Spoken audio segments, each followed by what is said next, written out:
Hey everyone, it's Rob Stanley with FeedbackWhiz podcast. And today I have a special guest. It's Tomer Rabinovich. And he's not only an Amazon seller, he's also a speaker that goes around speaking to a bunch of Amazon sellers. And he does consulting for the Amazon world. Thanks for being on, Tomer. It's been, we've been trying to get you on since January. So appreciate you coming on the show. Yeah. Hi, Rob. Great to be here. Thanks for having me. Yeah. So today we're going to talk about how to grow your team to reach your Amazon goals. And you and I were talking a little bit about this. And why don't you start people right off? Like, let's start talking about probably first how to start growing your team and what people should start doing to get that going. Because probably most of the sellers listening are, probably have a couple products selling about a year, and most of them are probably sitting in their house. But there's some easy ways to really grow your team and really help you kind of grow your business, right? Right, exactly. But actually, before you start to grow your team, I mean, I assume a lot of listeners have like 0 products or 1 product or a few products live on Amazon. And all they really know how to do from a course they took, or if they learned by themselves, all they know is find a product, find someone who can source that product for me, and then sell that product on Amazon. But that's all they know. So what they do is they keep adding more products to their catalog, and that's pretty much all they know, without thinking about the future, which actually should start right now with what it is that they want. Do they want to travel 6 times a year? Do they want to have employees, or they want to do everything by themselves? They want to go to the office every day, or they want to work from home or from a coffee shop or whatever. So they need to answer those questions right now to know what they want and why they started this business in the first place, and aim towards that. I have very good friends in the industry, very big sellers, doing 8 figures a year, and they run like very big businesses, usually with 50 or 100 people staff in an office and everything, in the US, or some people in the Philippines, and they go to work every day. It's a big business. And when I talk to them, I tell them, this is not what I want for myself. This is great. That's what you have, but this is not what I'm aiming for myself. Because I started this business for a reason, right? And we all started basically to be free, and free for each of us. Freedom or whatever is different for each of us. For me, it was to spend time with my family in the afternoon, the weekends, and everything. So you need to build your business in a way that you can get there. So yeah, that's I mean, it's always good to have goals, right? I mean, it sounds like you've dealt with quite a few different sellers on different levels and everything. Why don't you step us through a little bit on like the sellers you have dealt with at different levels? What do you see? I mean, you said your personal goal is obviously spend time with your family. And what have you seen with some of the bigger sellers on what their goals were, and maybe some of the steps they are process or even difficulties they had getting to that? Yeah, honestly, I mean, a lot of them don't even know what their goals are. They just want to get as big as possible, as fast as possible, without thinking of what it is that they really want. And I think that's one of the issues that they have, is they don't know kind of what to do except growing. And it's not always good to grow.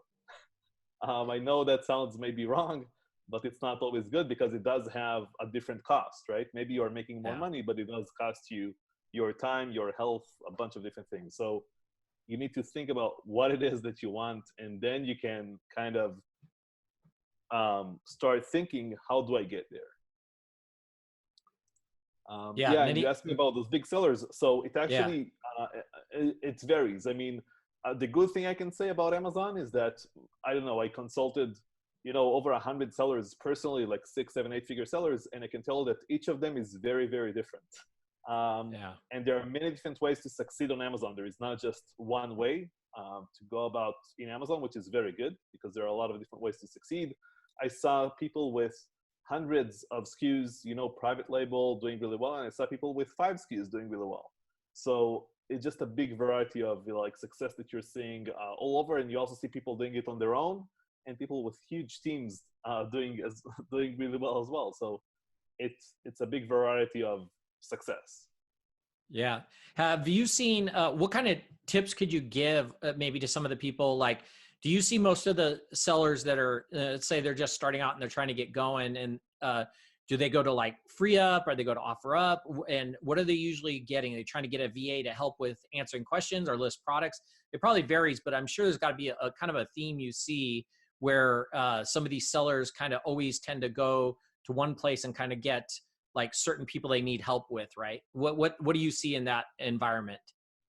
Right. So let me first say that there are basically 4 types of business structure that I've seen before we just jump into like the different structures you can have and everything. There are basically 4 structures that I've seen throughout, and I also talk about this in my consulting. But basically, there is something called the one-man show, which is you basically doing everything by yourself. Maybe you outsource things to like graphic designers, copywriters, things like that, but still the business is on your own except for like freelancers. Maybe you even have customer service 2 hours a day or something like that. That's still a one-man show. Okay, you are still just doing everything by yourself.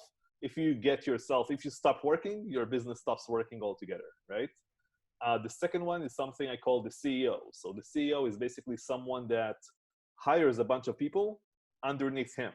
So he hires like customer service, then PPC, then maybe product selection, then a bunch of other things, but everyone reports to him. So he is still the bottleneck of that business. He still needs to do everything on his own, kind of, to give green lights to everyone. He usually is the smartest person in the room many times. And that's very difficult. I was there. It's very difficult to manage that business. I had like about 12 people underneath me. This one 2 hours a day, this one full time, and different things. And I fired that entire team like 3 years ago because that didn't work at all, and I started from scratch.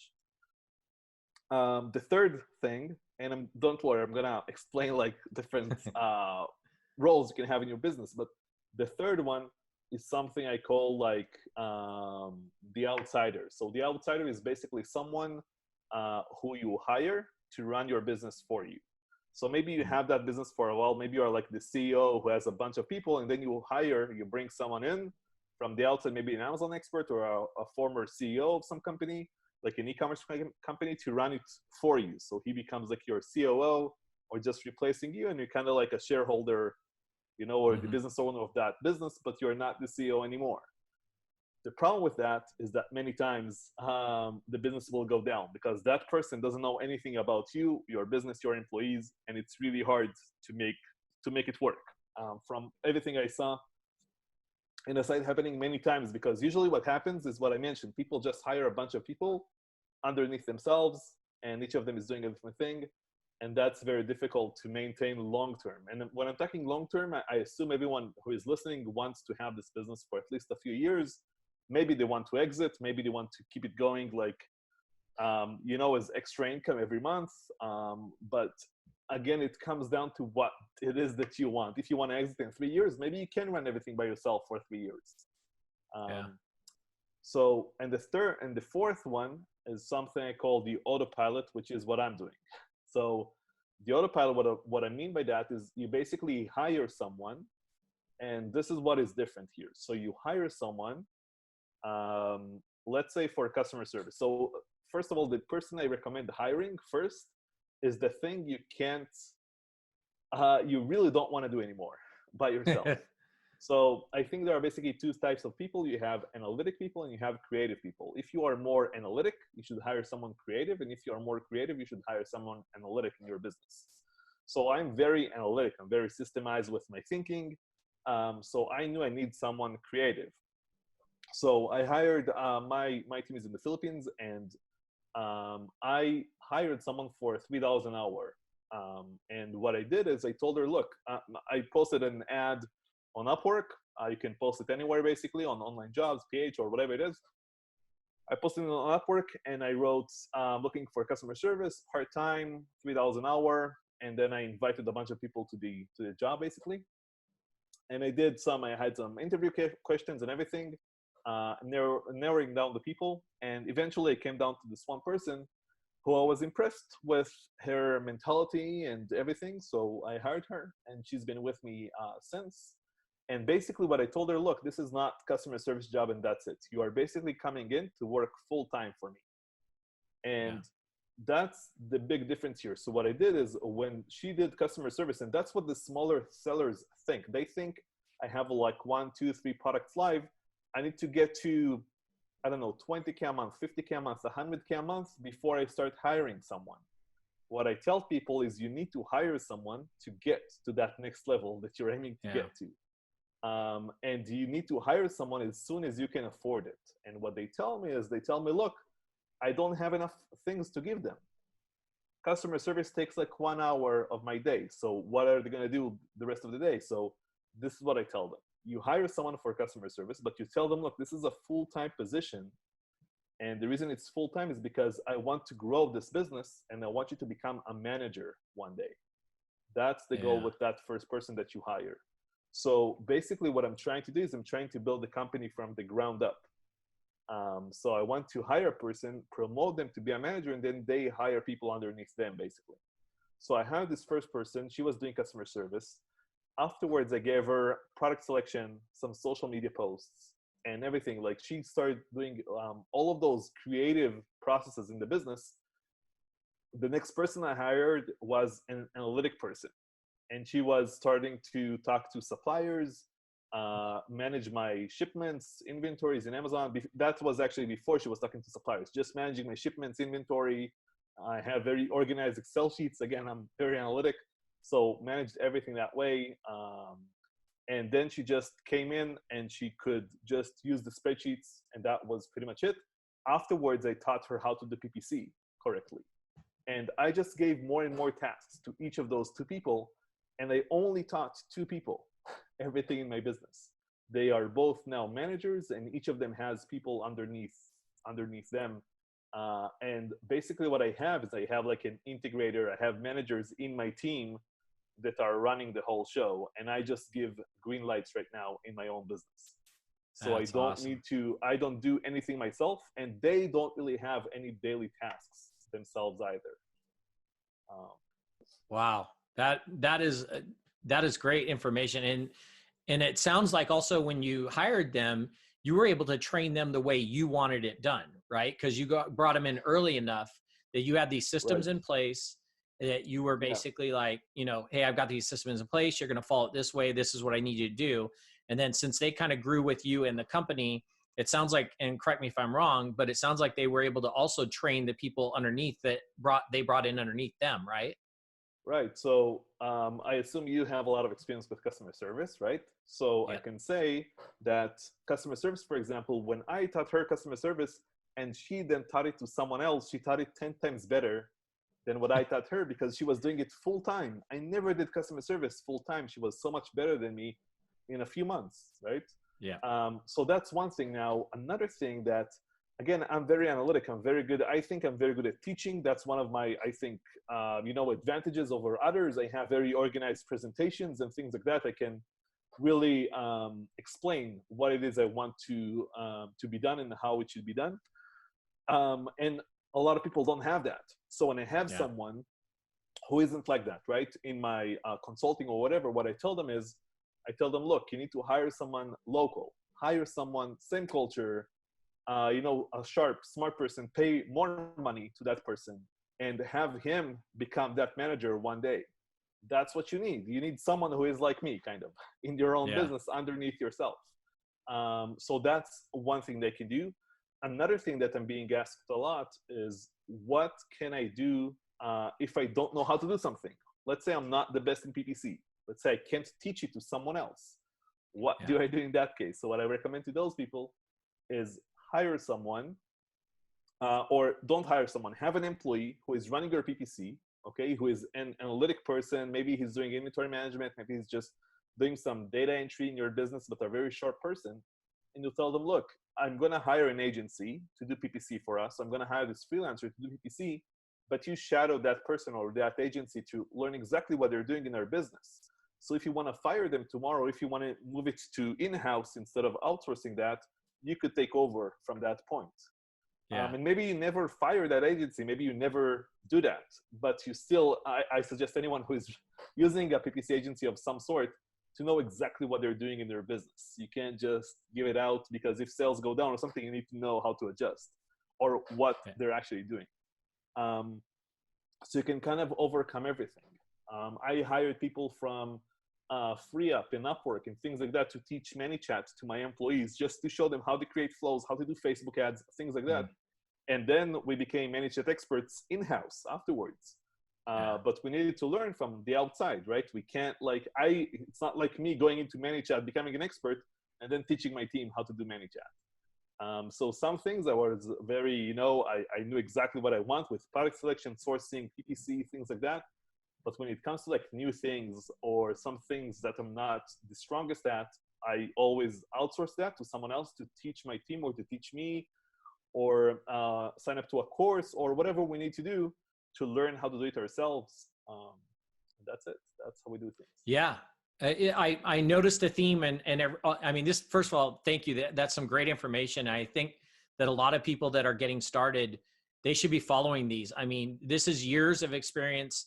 And I mean, Tomer's, he has all these people he consults with. So he's given you this information for free. This is a great roadmap to follow when you're getting started. And just getting back to what I was saying, one of the themes you keep saying is documentation and having, good, documents in place to be able to teach somebody, like SOPs, right?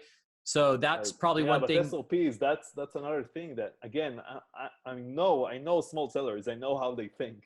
They think, oh, now we need to put everything in PDFs and be very organized and do this and do that. You don't. You don't need to do any SOPs, okay? So the right way, I think, to do SOPs is this. You basically do a short video, or you just even jump on a call with your employee, show them exactly what to do. You record it in Zoom like this, or whatever tool you're using to show them, and then they do the SOP. They write the PDF. They do the SOP because, for two reasons. One, saves you a ton of time, right? You don't need to do it yourself. And the second reason is what they understood. When you teach someone else, when they teach themselves by writing that SOP, that's the best way to learn. So after you read the document they wrote, then you know exactly what they understood from that PDF. And if needed, they even shoot a new video of them doing it for the first time or for the second time or whatever on their own, so you can actually look at what they understood. And they create those SOPs for you. And that's an asset to your business, obviously. And only then you know what they really understood. And you can also, like, when you start giving them tasks, you can do it in baby steps. You don't need to do it all at once. So if you give customer service, it doesn't mean they start answering all of your customers and doing refunds and everything in your business. They can just write drafts, and then you approve them or you correct them, and then you send them yourself in Sell Central. After a week, 2 weeks, after you feel comfortable enough, then you'll give them access to Sell Central, and you shadow their work and you make sure that everything is okay. After that, you can give them access to do refunds to customers based on what you decide, right? But you just give them more and more access with time, and you can do that within Sell Central. Yeah.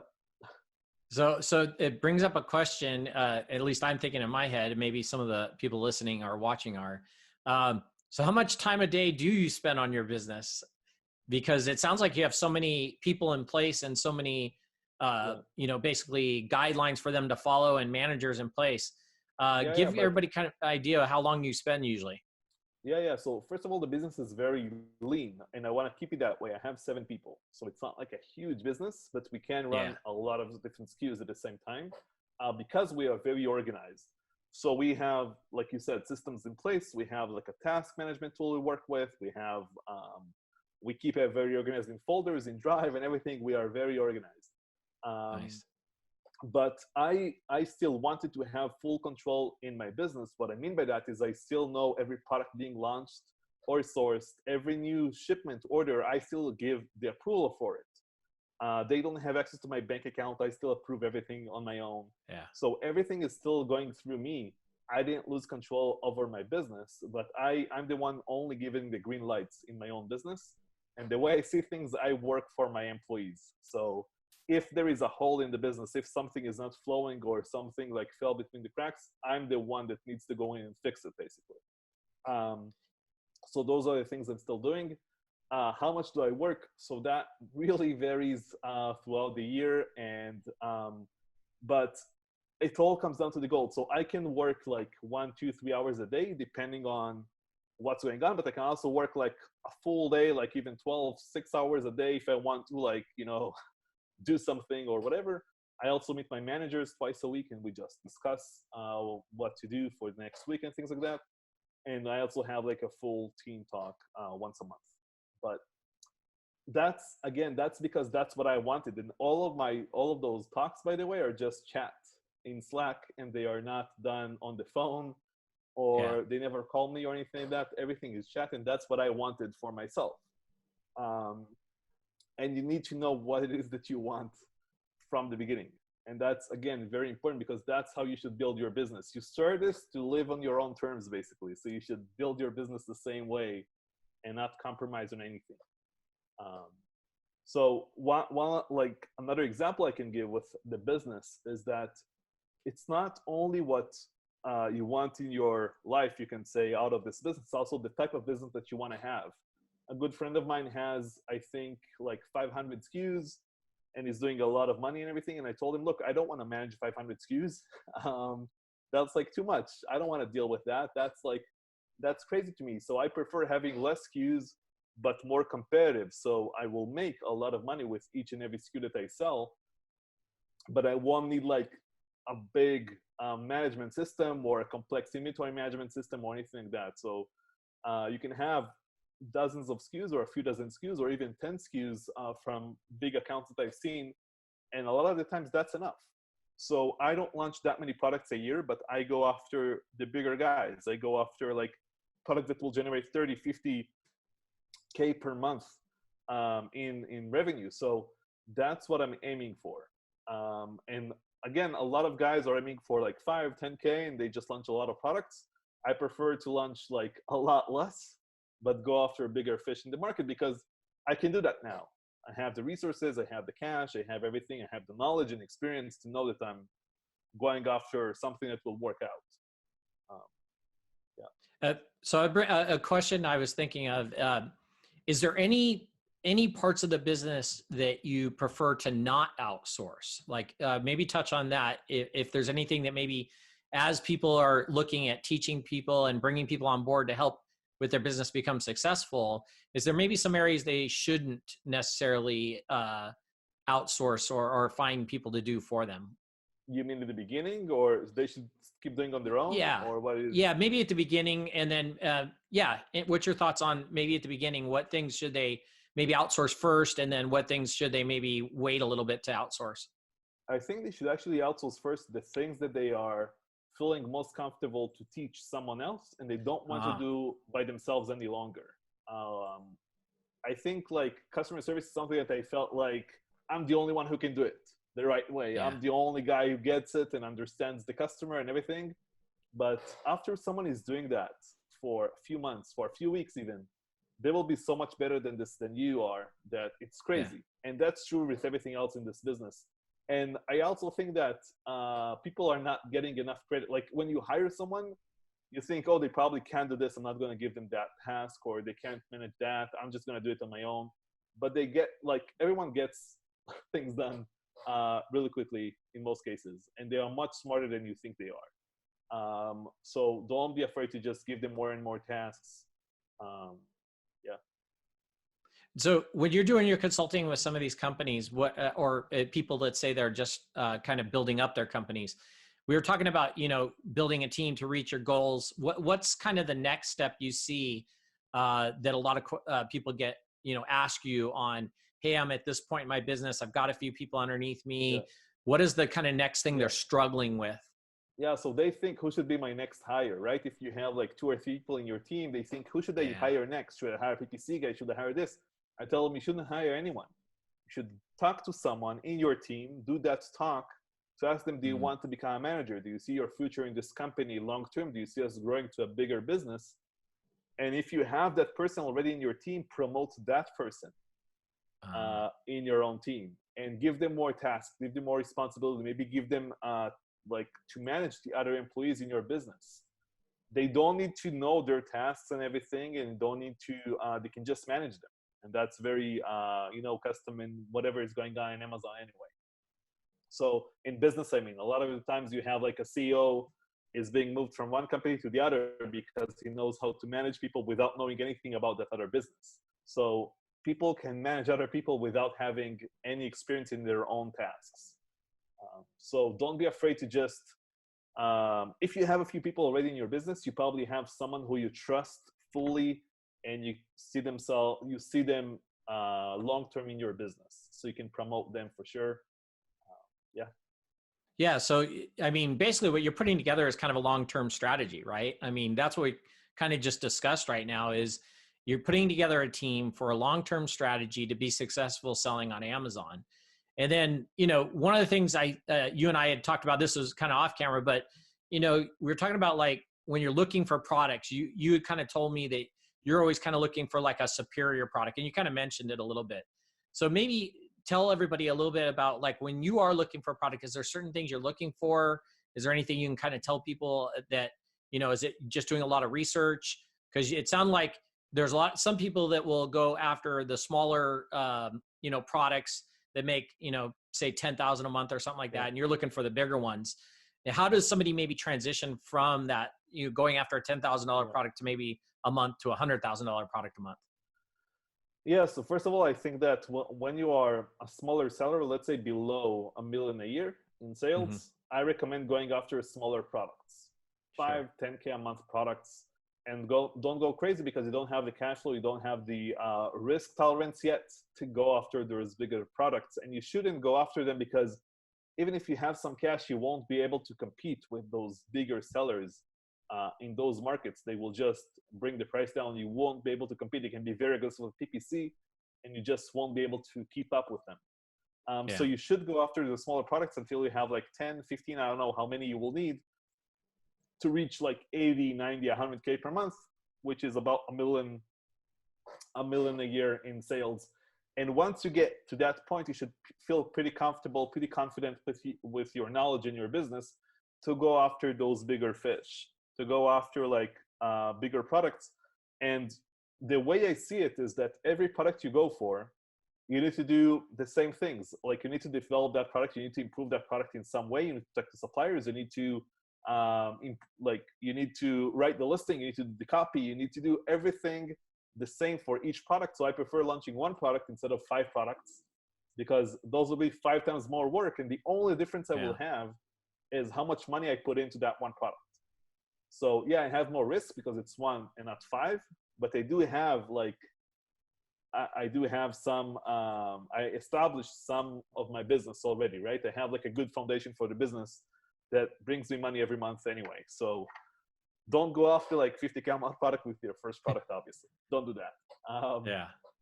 And those are, again, going to be more competitive or more expensive or more difficult products that no one else wants to launch, or maybe it's heavy products, maybe it's electronics, maybe it's a million different things that no one wants to touch, right? But that's what I like. Those are the products I want to go for because no one else will go for. And that's kind of my thinking in product selection in general. Yeah. What's some of the other obstacles you see are pitfalls that people go down when they're getting their business started? Yeah, so every person I talk to, I think, in the Amazon space, and I ask them about hiring people, they all agree on the same thing, that they hired too late.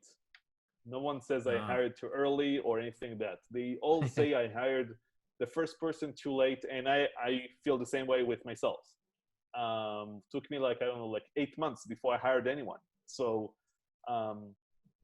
and my business was doing okay. My business was doing pretty good. I could pay like $300, $500 a month, which is what you pay like full-time salary to a person in the Philippines. And that person can get so much off of you, you wouldn't even imagine. So even if you give them product selection, right, which is very sensitive, but if you tell them, these are my criteria, this is exactly what you look for, you can use this tool or that tool, or you search manually in Amazon to find those products, they will do that, and you just approve or disapprove what they did. You basically give a green light to their work. And the more you work with them, the more they will know how you think and what you're looking for. And eventually they will become better than you are. So, and that should be the goal, right? Yeah, you should always hire somebody smarter than you, right? Actually, that's one of the difficult things that I have in my structure, is that I feel like a lot of times I'm still the smartest person in the room.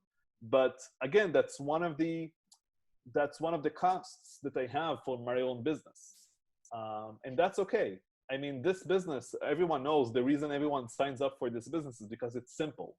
Everyone understands the business. Everyone understands, find a product that has market in Amazon, source it, sell it, make money, right? That's what Yeah. they all get. It doesn't make it an easy business, but it's very simple. So if you understand the simplicity of that, and if you can give that to a few employees to manage for you, and you just give the green lights to them, everything becomes a lot easier in this business. Instead of like creating shipments every day, working on your PPC, working on your images, doing everything yourself, is just, you know, it's very difficult to scale that way. Absolutely.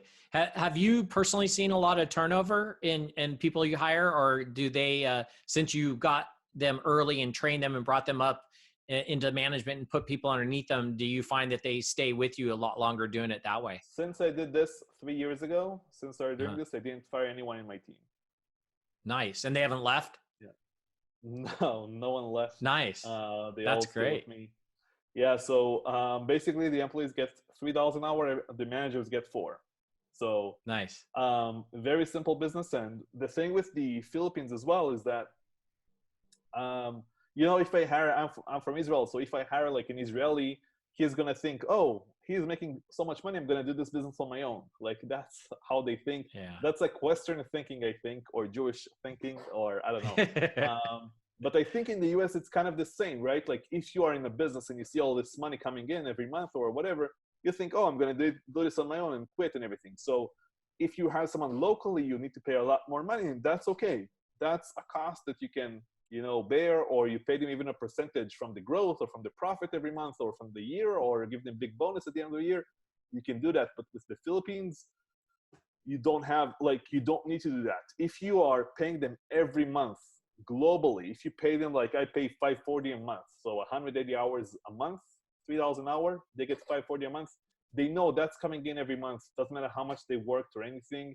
It took a while to get there. It took a few months to get to that point. So at first we do like 2 weeks, we run a test with them, and then we do like another 2 months or even longer than that by the hour. We pay them $3 by the hour to see like how much are they working, how much money are they generating every month, and then we just move to full-time after that. So Gotcha. as long as they can put food on the table in their families, and $540 is really good salary in the Philippines. It's not like bad money or anything. It's really good money in the Philippines. And if they know that's coming in every month, doesn't matter how much they work, as long as the job gets done, I'm happy, obviously. So they will stay with you. And yeah, I encourage them to grow as well. I learned how to become a better CEO every day. None of us were born CEOs. This is like my first real business. You know, I never had it like a real business, you can say, before this. So yeah. Yeah. So why don't you kind of go through the process of what brought you into the Amazon world? And why don't you before we talk about that, why don't you tell everybody a little bit of what you did prior to getting into Amazon and becoming a seller? Yeah, so in Israel, you have to go to the military. It's mandatory here. So I did 3.5 years. I was in intelligence. That's where I learned Excel. I had a really good officer I was the only person probably in the military that worked project based and not like you have to be by this hour here or whatever. So I was really like working on projects and worked like whenever needed. And then you start college really late. So I started economics and business. And last year of college, I was head of student body. So I managed like 40 people voluntarily underneath myself. And that was like my only experience, you can say, managing a team. And we kind of had the same format there. So I promoted people to be managers, and then I had much less work to do myself. And also at the same time, when I was 10 years old, I started doing magic. That was my full-time job for like 10 years, right after the military and all the way after college. And before starting Amazon, kind of that was what I did. Did small shows, big shows all over Israel. Even was on a local TV show here and everything. So yeah, that was a great experience, obviously, and I still do that for fun. But I knew, like, since I was like 18 in the military and everything, I knew that I want to be an entrepreneur. I want to have a business. I read all the Rich Dad, Poor Dad, whatever books I needed to kind of get my mindset there. But I knew that's like my end goal eventually. I didn't know what business I'm gonna open or anything. And then I signed up to a course right after I graduated from college. And you graduate with zero money. Me and my wife, who was my girlfriend back then, we lived in the attic of her parents because, we just graduated from college then. So yeah, that's kind of how I started. So yeah. So what was the, what year was it when you first got into selling on Amazon? Was it after that course? You took that course? Yeah. So first product went live in March 2015. And actually, I started like a day job, like an actual job. That was my first and hopefully last job ever, which is like a government job helping small businesses. I had a very boring position there. And in 2016, I went into my boss and told him that I'm quitting.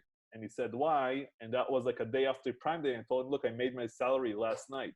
So I think that's time to quit in profit. And he said, okay. So then he asked, what do you want? I said, let me work from home and I'll stay. So I stayed for another full year.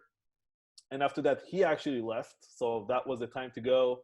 And since 2017, I've been doing this full time. And yeah, been doing consulting and a few other things. But yeah, this is like selling on Amazon is my main business and everything else is just, yeah. So that's awesome. Well, why don't you let everybody know if they need to get a hold of you or they want to find out some information about you, where can they go? How do they get a hold of you? Sure. So yeah, you can just message me on Facebook as well. Just look me up on Facebook or go to my website, which is just my name.com. So tomerrabinovich.com. You can go there. And yeah, if I can help anyone with anything, you can always message me. I'm very open talking to sellers or anything at all. Always happy to help. Yeah. And if you see him at any of the conferences, well, when we start having conferences again, he's always really easy to go up to him and talk to and ask questions. And he's always willing to help out. So Tomer, thanks for being on the show. I really appreciate it. And it's great seeing you again. Cool. Yeah. Stay in touch. Please subscribe to our YouTube channel. And for more information, please visit FeedbackWhiz.com.